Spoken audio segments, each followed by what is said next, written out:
बिस्मिल्लाहिर्रहमानिर्रहीम। अस्सलाम वालेकुम वरहमतुल्लाह। 2 रोज़ कबल सवात में एक बड़ा ही दर्दनाक सान्या रुनुमा हुआ।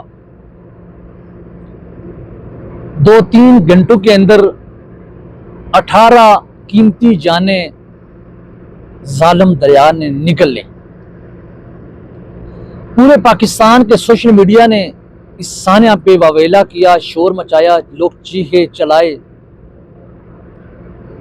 लेकिन अफसोस की बात यह है कि 2-3 रोज गुजरने के बावजूद अभी तक असल मुजरिमान और असल मुलजिमान का तयन नहीं किया जा सका।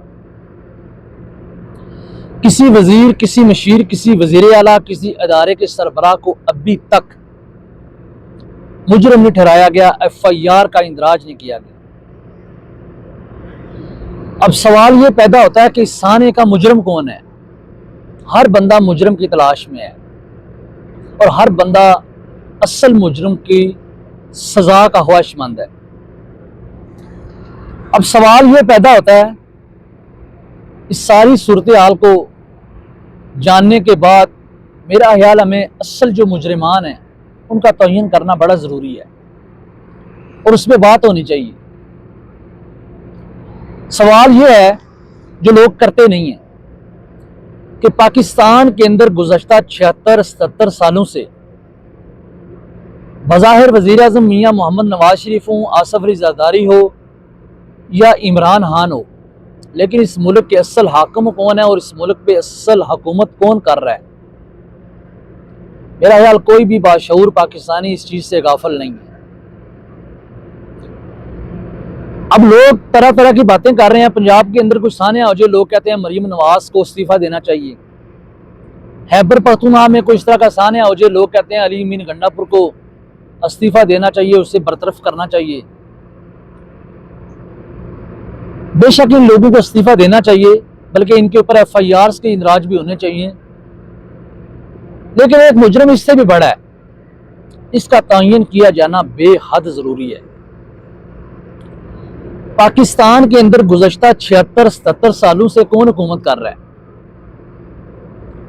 हमारी इस्टेब्लिशमेंट 76-77 सालों से कमो बेश 50,000 अफसरान यानी नौकरशाही के जो मुस्तकिल कारकुनान हैं उनके साथ पाकिस्तान में हुकूमत कर रही है। अब ये जो 50,000 सरकारी अफसरान हैं, हमारे जितने भी सियासी नुमाइंदे हैं, उनका ताल्लुक किसी भी जमात से हो, उनकी हैसियत नौकरशाही के इन कारकुनान के सामने कठपुतलियों की सी है। यानी आज भी आप देख लें कि पाकिस्तान के किसी भी जिले का DC उस जिले के मकामी नुमाइंदे से ज्यादा इख्तियारात रखता है। असल मुजरिम कौन हुआ? फिर कितनी बड़ी साजिश के तहत मुझे, आपको और 24-25 करोड़ लोगों को एक दूसरे के गिरेबान पकड़ने पे मजबूर कर दिया जाता है। सियासतदानों को सिर्फ और सिर्फ एक कठपुतलियों के तौर पे इस्तेमाल किया जाता है। मैं, आप, पाकिस्तान का हर बाशऊर शख्स ये जानता है कि वज़ीर आला मरीम नवाज हो, वज़ीर आज़म इमरान खान हो या वज़ीर आज़म शहबाज शरीफ हो या वज़ीर आला अली मीन गंडापुर हो, इन लोगों की क्या हैसियत है? ये 2 साल, 4 साल, 3 सालों के लिए आते हैं, चले जाते हैं। लेकिन जो लोग 70-78 सालों से इस मुल्क पे मुस्तकिल हुकूमत कर रहे हैं, उन पे कोई भी बात करने को तैयार नहीं है। आज हर बंदा मुतालबा कर रहा है कि अली मीन गंडापुर का इस्तीफा होना चाहिए। मैं खुद इस हक में हूं। इस्तीफा बहुत कम सजा है, ये तो कोई सजा नहीं है, बल्कि अली मीन गंडापुर इस्तीफा दे या मरीम नवाज इस्तीफा दे, उनका क्या नुकसान होगा?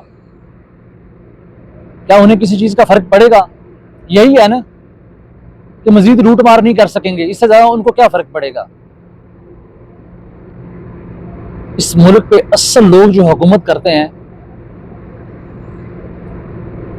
उनका नाम लेना बड़ा जरूरी है। लोग नहीं लेते हैं, मैं भी नहीं ले सकता, आप भी नहीं ले सकते हैं। मैं समझता हूं कि इस वाकया में अगर ये लोग होटल पे ठहरे हुए थे तो जो होटल के मालिकान हैं उनके ऊपर एफआईआर का इंदराज होना चाहिए। अगर ये लोग किसी टूरिस्ट कंपनी के साथ गए थे तो उस टूरिस्ट कंपनी पे एफआईआर का इंदराज होना चाहिए। अगर इन लोगों के साथ कोई गाइड था तो उस गाइड के ऊपर एफआईआर का इंदराज होना चाहिए जिसने सही मालूमात उन तक ना पहुंचाई कि आप जिस नाले के अंदर जा रहे हैं यहां थोड़ी देर में पानी आने वाला है, पीछे बारिश हो रही है। यानी मुजरमान का तयन करना बेहद जरूरी है। हमारे यहां बेशुमार सानियात होते हैं, कोई ट्रैफिक हादसात का शिकार हो जाता है, कोई नहर में गिर जाता है, कोई तोगयानी का शिकार हो जाता है, किसी को गोलियों से भून दिया जाता है, 2-3-4 दिन ववेला होता है, उसके बाद खामोशी। ये वाकया भी ऐसे ही 2-3 रोज के बाद दब चुका है। ऐसे हजारों वाकयात इससे कबल दबे जा चुके हैं। मैं समझता हूं कि हर वाकये की जो असल मुजरिमान है उनका तयन करके उन पे एफआईआर का इंदराज होना चाहिए। अगर आप इस वाकये पे भी किसी के खिलाफ एफआईआर का इंदराज करने को तैयार नहीं तो कम से कम जो 18 लोग इस दुनिया से चले गए हैं उनके ऊपर ही खुदकशी के एफआईआर का इंदराज कर दिया जाए। यानी किसी ना किसी को मुजरम जरूर ठहराया जाए। हुकूमत मुजरम है, इदारे मुजरम है, सिविल सोसाइटी मुजरम है। अगर कोई भी मुजरम नहीं है तो कम से कम मकतूलीन को ही इस वाक़े का जिम्मेदार करार देकर खुदकशी का उन पे पर्चा दिया जाए, वरना ऐसे वाक़यात से हमारी तारीख अटी पड़ी है। ये इससे कबल भी होते रहे हैं, अब भी हो रहे हैं और आइंदा भी ऐसे होते रहेंगे। मैं आप हम लोग सिर्फ और सिर्फ अपने जज्बात को ठंडा करने के लिए लिख लेते हैं, बोल लेते हैं, लेकिन इसके समरात क्या हैं, इसके नताइज क्या हैं? लोगों ने किताबें स्याह कर दी हैं, कापियां स्याह कर दी हैं, अखबारात के औराक स्याह कर दी हैं, लोगों के गले बैठ गए हैं। नताइज क्या हैं, समरात क्या हैं? हमें तो फल से गर्ज है ना कि हमें नताइज क्या मिल रहे हैं, हमें फल क्या मिल रहा है। मेरे ख्याल में ये लकीर पीट पीट के लोग थक चुके हैं। 70-78 साल एक बड़ा अरसा होता है। मजीद कितनी दाइयां दरकार हैं? कोई लिमिट बता दी जाए कि 100 साल के बाद जो है इस मुल्क का सिस्टम बेहतर होगा। कम अज कम कुछ तो लोगों के सामने रखा जाए। खुदारा इस मुल्क के जितने भी बाशऊर लोग हैं, मेरी आपसे गुजारिश है, पूरा सच नहीं बोल सकते तो थोड़ा जरूर बोला करें, इशारों कनारों में बोल दिया करें, लेकिन सच बोला करें। कैमरे के सामने नहीं, कैमरे के पीछे रह के बोल दिया करें।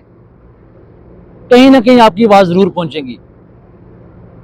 मीडिया पे नहीं बोल सकते, चंद लोगों में बैठ के बोल दिया करें, जरूर बोला करें, अपने आप को हल्का किया करें।